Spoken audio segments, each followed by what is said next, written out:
किटल्यातनी रांगा रांगातनी किटल्या किटल्यातनी दूध हाय भारीच ग भारीच ग भारीच ग दूध भारी फॅट भारी SNFB भारी ही किमया फर्टिमिन प्लस ची चारी.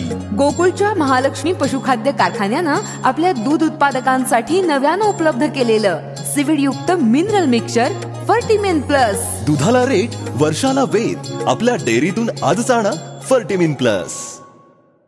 नमस्कार मित्रांनो, आता सध्या सोशल मीडियावरती फक्त एकच चर्चा आहे आणि ती चर्चा म्हणजे छावा या मूवीची. छावा या मूवीमध्ये छत्रपती संभाजी महाराजांची भूमिका साकारणारा अभिनेता विकी कौशल आणि या मूवीमध्ये येसुबाई म्हणजे संभाजी महाराजांच्या पत्नी येसुबाई यांची भूमिका साकारणारी रश्मिका मंदाना यासोबतच औरंगजेब याची भूमिका साकारणारा अभिनेता अक्षय खन्ना यांची. हा चित्रपट मी पाहिला. या चित्रपटाचाच रिव्ह्यू आपण या व्हिडिओमधून बघणार आहोत. तर मित्रांनो, छत्रपती संभाजी महाराजांनी आपल्या 9 वर्षाच्या कारकिर्दीमध्ये 125 लढाया यशस्वीपणे पार पाडल्या. या काळामध्ये ते एक कुटुंब प्रमुख म्हणून, पती म्हणून, पिता म्हणून, मुलगा म्हणून आणि राजा म्हणून कसे होते हेच या चित्रपटातून लक्ष्मण उतेकर यांनी खूप सुंदरपणे मांडणी केलेली आहे. स्वराज्याचे धाकले धनी म्हणजे छत्रपती संभाजी महाराज यांच्यावरती आधारित छावा चित्रपट प्रदर्शित झाल्यानंतर तो पहिल्याच दिवशी पाहावा अशी माझी खूप इच्छा होती, पण सगळीकडे बुकिंग होतं, त्यामुळे मी दुसऱ्या दिवशी हा चित्रपट पाहिला. छावा चित्रपटाचा ट्रेलर आल्यापासूनच या चित्रपटाबाबतची जी उत्सुकता होती ती शिगेला पोचली होती. या चित्रपटामध्ये संभाजी महाराजांचा इतिहास इतक्या मोठ्या पडद्यावर आणि तितक्याच ताकदीने पहिल्यांदा पाहता आला, त्यामुळे या चित्रपटाला विशेष महत्त्व आहे. या चित्रपटाचे निर्माते लक्ष्मण उतेकर यांची मी प्रचंड ऋणी आहे, कारण त्यांनी छत्रपती संभाजी महाराजांच्या विषयी असा चित्रपट बनवण्याचं धाडस केलं. आजकाल इतिहासाचे चित्रपट बनवणं इतकी कठीण गोष्ट आहे, कारण ऐतिहासिक चित्रपट बनवला की त्याच्यासोबत वाद येतात आणि वाद हा त्यांना चिकटलेलाच असतो. पण लक्ष्मण उतेकर यांनी हा वाद विरहित चित्रपट बनवलेला आहे. या चित्रपटामध्ये त्यांनी संभाजी महाराजांना आणि येसुबाईंना लेझिम खेळताना दाखवलं होतं. त्याच्यावरती प्रचंड खूप मोठं ट्रोलिंग झालं. ते मी आता नाही बोलणार आहे, कारण ते ह्या चित्रपटामध्ये तो जो सीन होता तो वगळण्यात आला होता. त्यामुळे हे वादग्रस्त मुद्दे खूप पद्धतशीरपणे चित्रपटातून वगळले गेलेले आहेत. त्यांनी संभाजी महाराजांच्या राज्याभिषेक नंतर चित्रपटाला म्हणजे संभाजी महाराजांचं जे चरित्र आहे ते या चित्रपटामध्ये दाखवलेलं आहे. खरं तर संभाजी महाराजांचं हे जे चरित्र आहे ते खरंच प्रेरणादायी आहे. या चित्रपटाचा जो सगळ्यात जास्त क्लायमॅक्स आहे तो खूप रडवणारा आहे, त्याबद्दल मी बोलणारच आहे. पण औरंगजेब आणि संभाजी महाराजांच्या कैदेत असताना जे काही त्यांचे हाल केले, पण संभाजी महाराज शेवटपर्यंत झुकले नाहीत. त्यामुळे संभाजी महाराजांच्यावरती वार हे होत होते. 40 दिवस आपल्या महाराजांच्या वरती त्यांनी वार केले, त्यांना अत्यंत जखमा दिल्या. त्यांनी आपल्या महाराजांना जखमा दिल्या, पण त्या औरंगाच्या मनामध्ये त्या खोल रुतल्या गेल्या. कारण संभाजी महाराजांचे हाल करताना त्यांना औरंगजेबाला त्यांच्या किंचाळ्या ऐकू याव्यात यासाठी औरंगजेब असूसलेला होता. पण माझ्या राजाने तोंडातून र सुद्धा काढलं नाही. फक्त ते प्रत्येक वाराला जगदंब जगदंब एवढंच बोलत होते. जे त्याला संभाजी महाराजांचं किंचाळणं होतं किंवा तो त्यांच्या नजरेमध्ये दयेची किंवा त्यांचं जीवन वाचवावं किंवा त्यांना ह्यातून सुटका मिळावी असा दयेचा भाग अजिबात नव्हता. माझा राजा जो होता तो हसत हसत मृत्यूला सामोरे गेला. औरंगजेबाने त्यांच्या डोळ्यामध्ये लिटरली तापलेल्या सळ्या टाकल्या, त्यांचे डोळे काढले, जीभ काढली, हातापायाच्या बोटांची नखं काढली आणि खूप हाल करून संपवण्याचा प्रयत्न केला. पण संभाजी महाराज औरंगजेबाच्या समोर झुकले नाहीत.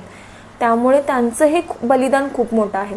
एका सीनमध्ये औरंगजेब आपल्या पूर्ण फौजफाट्याला त्या तंबूच्या ठिकाणी जिथे संभाजी महाराज असतात तिथून त्यांना बाहेर जायला सांगतात आणि तिथे फक्त औरंगजेब आणि संभाजी महाराज असतात आणि औरंगजेब संभाजी महाराजांना बोलतो की आम्ही तुमचा जीव वाचू, फक्त आम्हाला साथ द्या, आमची साथ द्या आणि तुमचा धर्म बदला. यावरती संभाजी महाराज औरंगजेबाला बोलतो की हे करण्याची काहीच गरज नाही आहे, तुम्ही मराठींमध्ये या, तुम्ही स्वराज्यामध्ये तुमची साथ द्या, तुम्हाला तुमचा धर्म पण बदलण्याची गरज नाही.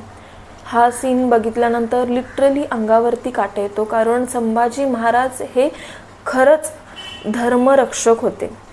ते ह्या सीनमधून दाखवण्याचा प्रयत्न केला आणि औरंगजेब हिंदू धर्माबद्दल किती क्रूर होता, त्यांची किती घृणा होती त्याला हिंदू धर्माबद्दल, तेही त्यांनी खूप सुंदर मांडणी केली ह्याच्यातून.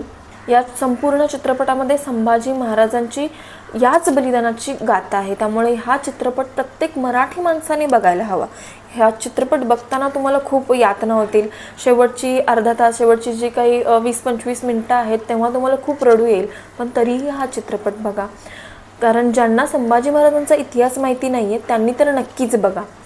कारण या निमित्ताने त्यांना संभाजी महाराजांच्या बलिदानाविषयी माहिती मिळेल.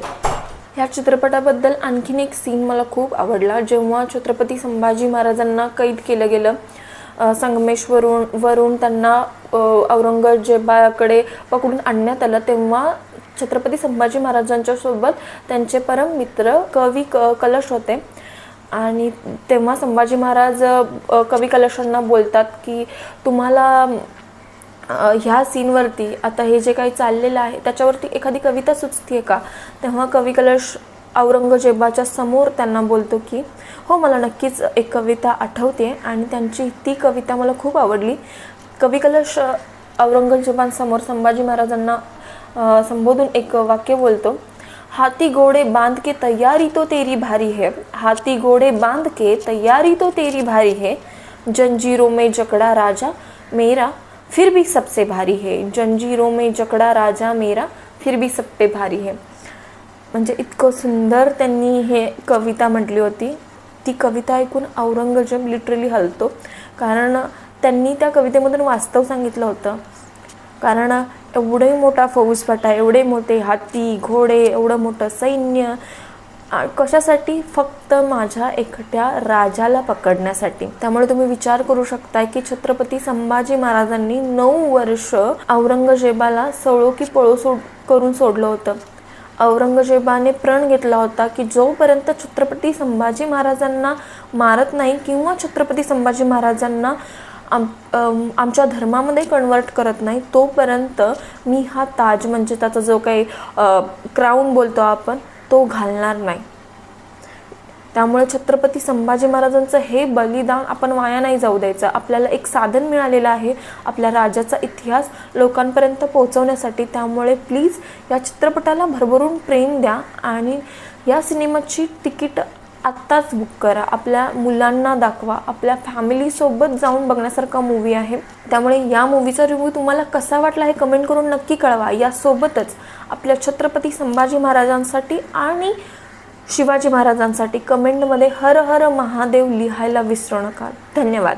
बरं का मंडळी, आता आपल्या गोकुळच्या महालक्ष्मी पशुखाद्याचा आणखी एक फेब्रुवारी धमाका. अहो म्हणजे कोहिनूर डायमंड आणि गोल्ड पॅलेटच्या प्रत्येक पोत्याबरोबर फर्टिमिन प्लस मिनरल मिक्सचर हे महिनाभर फुकट मिळणार आहे. काय आहे, गेल्या दिवाळीत प्रत्येक गोठ्यावर कोहिनूर डायमंडच्या प्रत्येक पोत्यातनं फर्टिमिन प्लस मोफत पोचलं आणि अहो त्याचा फायदा दूध उत्पादकांनी भरपूर झाला. म्हणून संघ आता दोन्ही पशुखाद्याबरोबर पण फर्टिमिन प्लस 1 महिना मोफत देणार आहे. अहो या फर्टिमिन प्लस मुळे जनावरांचं आरोग्य बी चांगलं राहतं, तसंच दुधात वाढ बी होती आणि दुधाची प्रत बी सुधारते. म्हणूनच गोकुळचं फर्टिमिन प्लस म्हणजे फायदाच फायदा. आता 1 महिना फुकट गोकुळचं फर्टिमिन प्लस.